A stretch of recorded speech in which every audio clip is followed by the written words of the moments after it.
Bonjour à tous, aujourd'hui je vous retrouve dans cette nouvelle vidéo pour vous montrer comment réaliser ce macaron fruit. J'espère qu'il vous plaira et on va commencer tout de suite avec le matériel.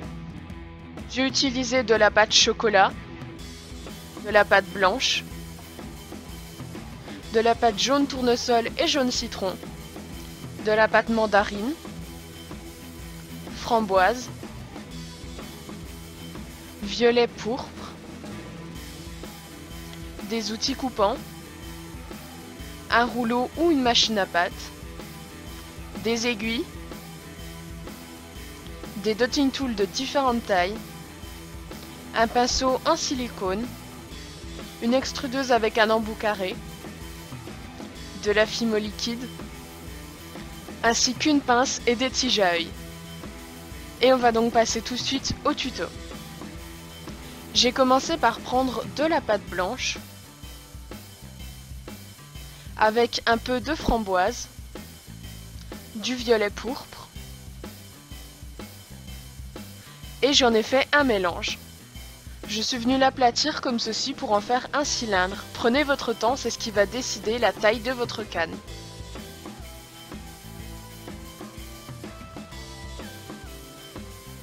Et donc voici ce que ça me donne.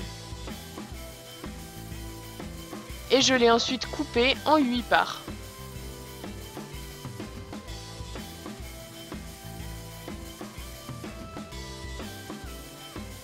J'ai ensuite étalé de la pâte blanche assez épais comme ceci. Et je suis venue placer mes petites parts de camembert dessus. Et j'ai ensuite découpé l'excédent.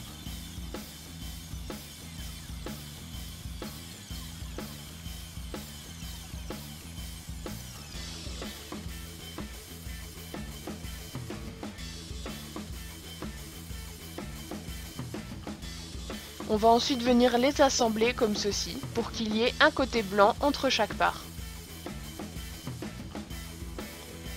Quand je suis à peu près à ce stade-là, je vais venir placer au centre un petit boudin de pâte blanche.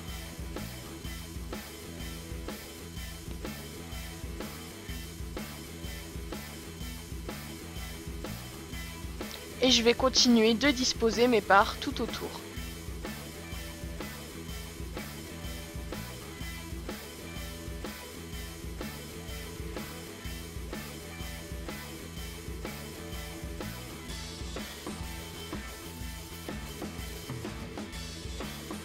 Et donc voici ce que ça nous donne. Je vais venir appuyer un peu pour bien souder le tout ensemble.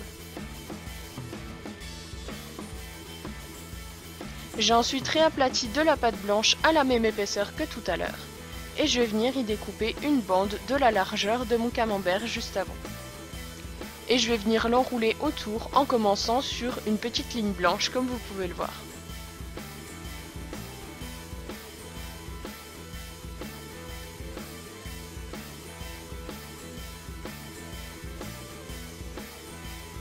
Et je vais venir couper mon petit bout d'excédent. Et pareil, je vais appuyer pour souder le tout. J'ai ensuite pris du jaune tournesol avec un petit morceau de mandarine, un petit morceau de chocolat et je vais venir mélanger le tout pour obtenir cette magnifique couleur. Et je vais découper une bande comme pour le blanc de tout à l'heure.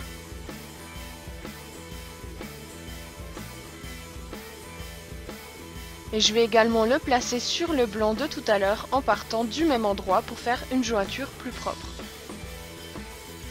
N'hésitez pas à appuyer assez pour enlever le risque de bulles d'air.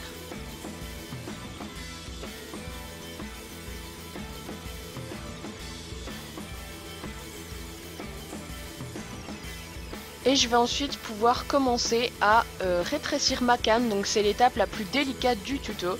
Et je vais commencer par bien la serrer comme ceci entre mes mains.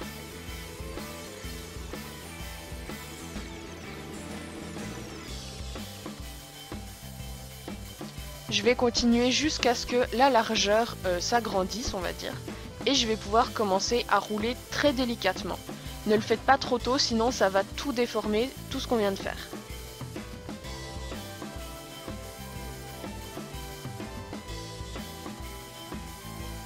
Et et je vais ensuite la rouler jusqu'à avoir la taille que je veux, qui est pour moi un emporte-pièce moyen. Et donc vous voyez qu'ici c'est bon. Je vais donc mettre ma canne au frigo une dizaine de minutes. Et une fois que c'est fait, je vais venir y couper des tranches. Et donc voici le motif à l'intérieur. Il faut que les tranches soient assez épaisses pour ne pas non plus que les coques soient trop fragiles, mais pas trop non plus pour que le macaron soit trop épais. Voici ce que ça nous donne. Une fois que j'ai toutes mes tranches, vous voyez qu'elles s'étaient quand même un peu déformées, donc je vais venir la reformer en rond comme ceci à l'aide de mes doigts. Je vais donc passer à la texture et je vais la placer sur un petit support comme ceci. Je vais faire une sorte de dôme comme ceci en appuyant sur l'arête du bord.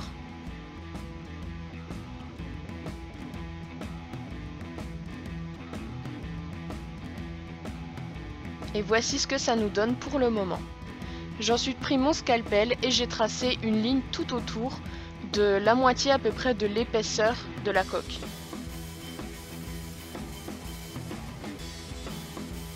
Et je vais passer à la texture de la collerette du bas avec une aiguille.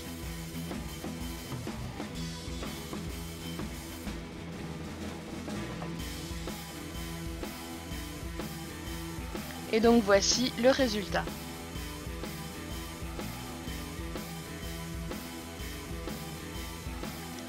Pour la texture du pamplemousse en lui-même, je vais venir prendre mon pinceau en silicone et je vais faire des genres de traits comme ceci. Je ne sais pas si vous comprenez bien ce que je veux dire, mais vous voyez les images sur toute la partie rose.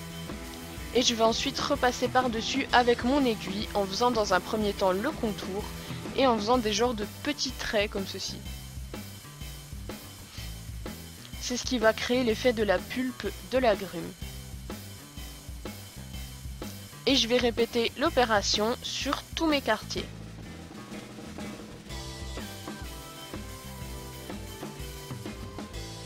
Je vais maintenant passer à la coque inférieure en étalant le même mélange jaune que tout à l'heure et je vais y placer du film alimentaire.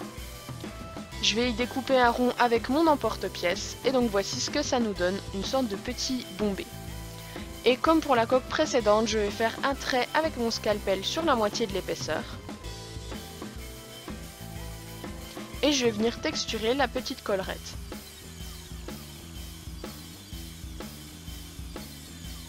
Maintenant, à l'aide de plusieurs tailles de dotting tool, je vais faire des petits points comme ceci pour représenter la peau de l'agrume.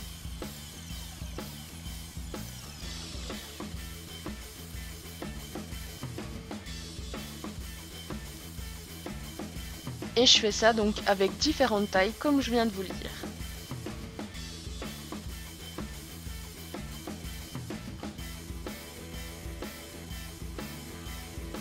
Et donc voici le résultat. Je vous le montre un peu mieux puisqu'on ne voyait pas très bien. Et on va maintenant pouvoir mettre toutes nos coques une quinzaine de minutes au four. Une fois que c'est fait, je vais bien malaxer de la pâte blanche et je vais en former un boudin que je vais mettre dans mon extrudeuse. Je vais pouvoir refermer avec mon embout carré et je n'ai plus qu'à faire sortir la pâte.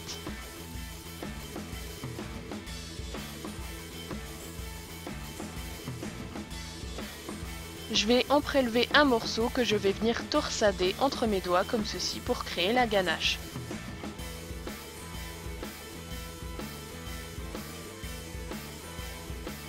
Une fois que le résultat vous convient, je suis venue en faire une sorte de rond comme ceci que je vais adapter à la taille de ma coque. Ici c'était trop grand, j'en ai donc découpé un petit morceau. Et une fois que la taille vous convient, on va pouvoir venir souder la démarcation avec un petit dotting tool.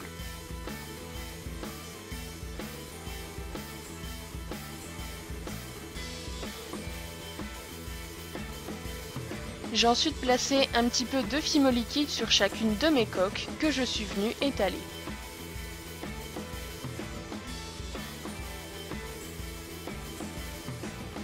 J'ai pris une tige à œil qui était assez grande et je l'ai pliée avec ma pince comme ceci. Désolée pour le cadrage, mais vous verrez mieux par la suite. Ça va tout simplement permettre qu'elle ne s'enlève pas du macaron et on n'aura même pas besoin de la coller. Voici ce que ça donne. Voici ce que ça donne et je vais la placer sur une des deux coques. Je vais sécuriser le tout avec un petit morceau de pâte Burke.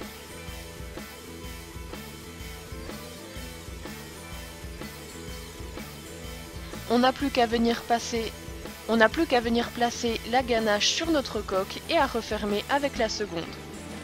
Il faudra repasser le tout au four une trentaine de minutes.